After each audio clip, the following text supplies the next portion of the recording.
In school, many kids learned that Thanksgiving was a time when my people and the Pilgrims became best friends. You hear about a feast, a big table, and everyone sharing food under the yellow autumn sun. But when I asked my grandmother about it, she shook her head slowly. She told me, yes, we helped them. We fed them when they were starving. We taught them to survive. Then her voice got soft. But they did not keep their promises. After that famous meal, more and more settlers came. They didn't just bring wagons, they brought hunger for land. They pushed my people away from the places where our ancestors were buried, where our prayers were sung, where our stories lived. That's the Thanksgiving story I know.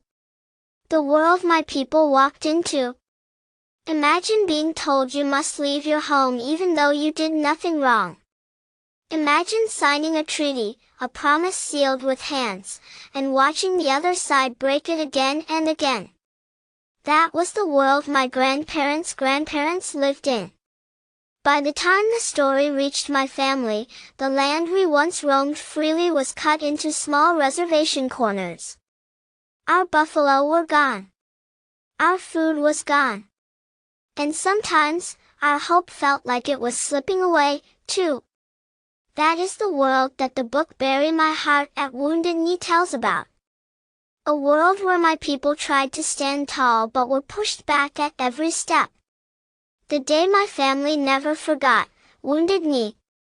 Now I want to tell you the hardest part. This part was passed down to me like a heavy stone I had to learn how to carry. My grandmother told me about Wounded Knee, the place where many of our people died. She said, it was winter. The ground was cold, the air sharp. Our people were hungry, tired, and scared. They were searching for safety. The Lakota were surrounded by soldiers who claimed they wanted peace. But they pointed guns at men, women, and children who had already lost so much. Then a single shot echoed across the snow.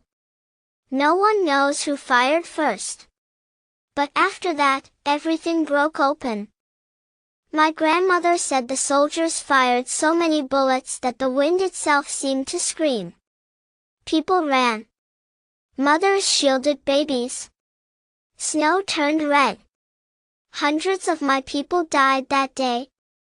And the world called it a battle, but we know it was a massacre. Wounded Knee did not just take lives. It took pieces of our hearts. Why I'm telling you this? You might ask, why tell such a sad story? Because stories are like seeds. If we plant the truth, maybe something better will grow. I don't want you to feel guilty. You didn't do these things. I want you to feel aware. I want you to feel kind. I want you to understand that Native people are still here, still living, still fighting for our languages, our land, our culture, our pride. What Thanksgiving means to me. When my family gathers on Thanksgiving, we don't pretend the past was all smiles. We sit in a circle. We say thank you to our ancestors who survived so we could be here. We honor the ones lost at Wounded Knee. We remember the truth, not the fairy tale. And we cook our food with love, not with lies. Thanksgiving for us is not a celebration of pilgrims. It's a celebration of survival. My hope for you. If you are reading my story, I hope you carry it gently.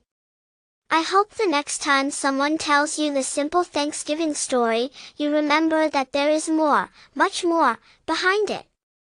And I hope you honor my people by telling the truth, just like I have told it to you. Because I am a Native child. My voice is small, but my story is big. And now that you've heard it, you carry a piece of it, too.